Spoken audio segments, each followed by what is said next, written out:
Welcome into SportsCenter. 90 minutes. Christine and Kevin with you. The Bucks are seeking trade offers for Giannis. Shams is standing by with the latest. Plus, with the Cowboys and Giants meeting in Week 1, what to like about both teams this season. SportsCenter, let's go.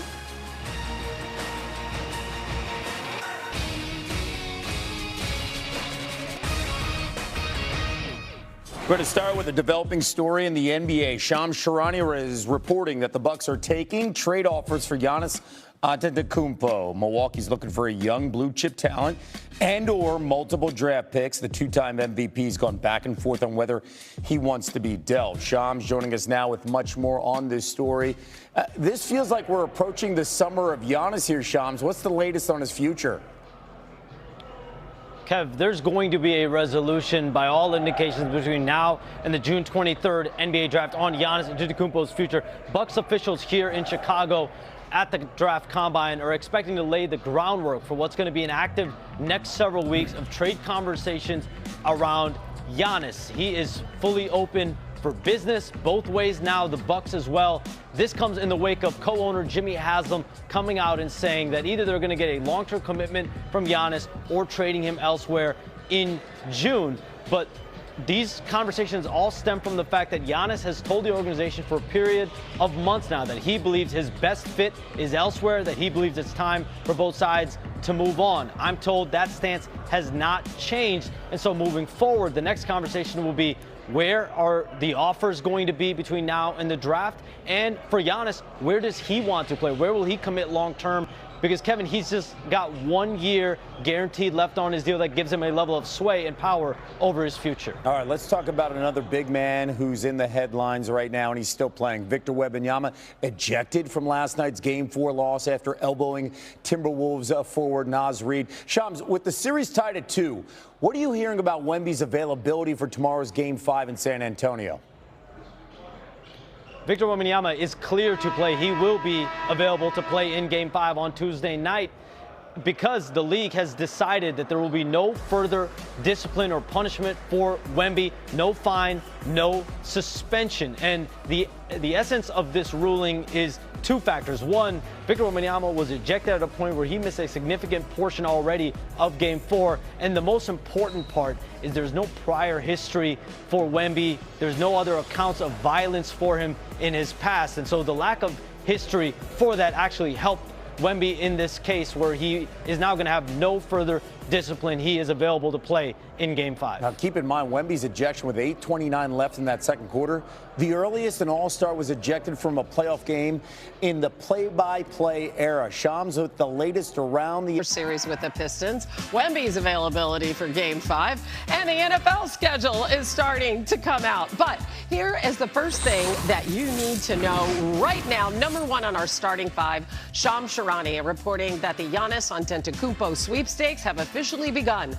The Bucks are fielding trade calls on the two-time MVP. The asking price is a young blue chip talent and or a bunch of draft picks, but Milwaukee hasn't ruled out once again trying to convince Giannis to stay. As Shams Charania is with us now, what more can you tell us about his basketball future? Hannah, I'm here at the NBA Draft Combine in Chicago, and this is where Bucks officials expect the groundwork to be laid this week for an active next several weeks leading up to the June 23rd NBA draft. Team sources tell me that the Bucks have now officially opened for business on all trade calls and offers for Giannis Antetokounmpo. This has been a 12-month-long saga between the Bucks and Giannis that is now headed toward a resolution in the wake of Bucks co-owner Jimmy Haslam making it clear last week that this will either result in a long-term commitment from Giannis or a trade by the NBA draft. But my understanding, Hannah, is this conversation will be simple. Giannis, do you want to be here long-term or not? The answer has been for a period of months, no, that it's time to move on. I'm told that stance has not changed. And so the Bucks and Giannis will then move toward figuring out his future in a potential trade. And that's where his contract situation, 1 guaranteed year left on his deal, plays such a big role in terms of the power that he's going to have in terms of swaying where the conversations turn. Again, the draft just 6 weeks away, and it is some tremendous talent this year. All right, Shams, you reported more news. That's number 2 on our starting 5. Victor Wembanyama will not face further discipline after elbowing Minnesota's Naz Reid in Game 4. He was ejected from the game with a flagrant 2 foul, but will be available to play in Game 5. His coach, Mitch Johnson, talked after the Spurs loss. Every single play on every single part of the floor, people are trying to impose their physicality on him. I get it. We get it. That's part of the game. But at some stage, he's gotten chucked. He's gotten pushed down in transition, running freely, all the stuff. He doesn't complain one time. We don't complain because we're just going to play. We don't really give a excuse my language. But at some stage, he should be protected. And if not, he's going to have to protect himself. And unfortunately, stuff like that happens. All right, so setting the stage there is his head coach. How did the league decide there'd be no further discipline for Wemby, Shams? And 2 factors here for the no discipline as far as no suspension, no fine.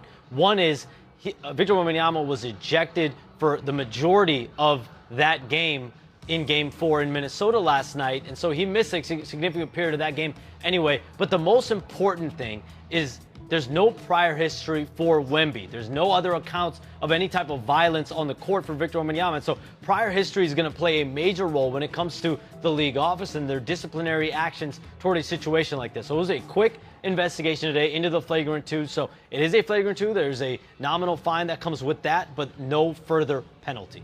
Game 5 tomorrow night in San Antonio. Spurs 10.5-point home favorites. It's now a best-of-3 series. Shams, thank you.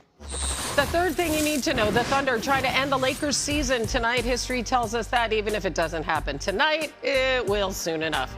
Teams that take a 3-0 lead in a best-of-7 are 161-0 in those series all time, and the Lakers are 0-7 against the Thunder this season. NBA reporter Tim McMahon joins us now from L.A. The Thunder's Jalen Williams ruled out again tonight. How are they managing his hamstring injury? Howdy, Hannah. Look, he's still week to week. The hope is that he will be able to come back at some point in the Western Conference Finals. And I was able to talk to J-Dub a little bit the other night. And the success the Thunder are having rolling without him does really kind of ease the pressure on him to rush back. This is not about pain. This is a guy who played the entire postseason last year, needing painkilling injections in his wrist that he knew was going to require surgery. This is about getting to a point where he is able to play. And he says his worry is never about the team. It's about putting himself in position where he can be himself once he gets back on the floor. Now, in the meantime, he's contributing in the film room, hyping up his teammates. And he's really enjoying watching A.J. Mitchell fill in for him in the starting lineup. A.J. Mitchell, one of the breakout stars of this postseason, is thriving in that fill-in starter role, especially considering he wasn't even in the playoff rotation last year as a rookie. This isn't a surprise to the Oklahoma City Thunder, though. You know, as Jalen Williams said, everybody on this team knows that he's good. You know, this is about the world finding out. And, you know, they are empowering this kid to play with confidence, to play freely. And you see the results with A.J. Mitchell averaging almost 21 points and 7 assists per game in this series. Yeah, I mean, really, the Thunder haven't missed a beat offensively in these playoffs, even without J-Dub. Tim, thank you. All right, number 4 on our starting 5, a much closer series. It's the Pistons Cavaliers Game 4 with Detroit up 2-1. Detroit won both games at home. The Cavs won Game 3 on their home court. Now they're 5-0 at home in the postseason. And James Harden scoring 5 more points per game, shooting 16% better in those games in the land. As NBA reporter Jamal Collier joins us now from Cleveland. What's the Cavs' focus tonight, Jamal, as they look to even this series? Well, Hannah, they know they got to start sowing some doubt into the mind of what's been a really confident Pistons team. They had won 5 in a row after falling down 3-1. And even after losing that Game 3, Detroit really feels like they still have control of this series. And with the Cavs, of course, that starts with Donovan Mitchell and James Harden. They got those guys going in the past couple of games, for Mitchell especially, and Harden late in Game 3. And Harden said it's the fact that we got to be a little more creative about getting into our actions on offense. This defense is too good to sort of show them one look or even 2 looks. They got to pick up the pace to get into 3rd and 4th actions to really create open shots for Cleveland's guards. And that's been the key for them. You saw Harden obviously having a success late in the game. they are got to, as far as Detroit goes, this is a team that has been playing with a lot of confidence, that's been gaining steam as this playoff goes.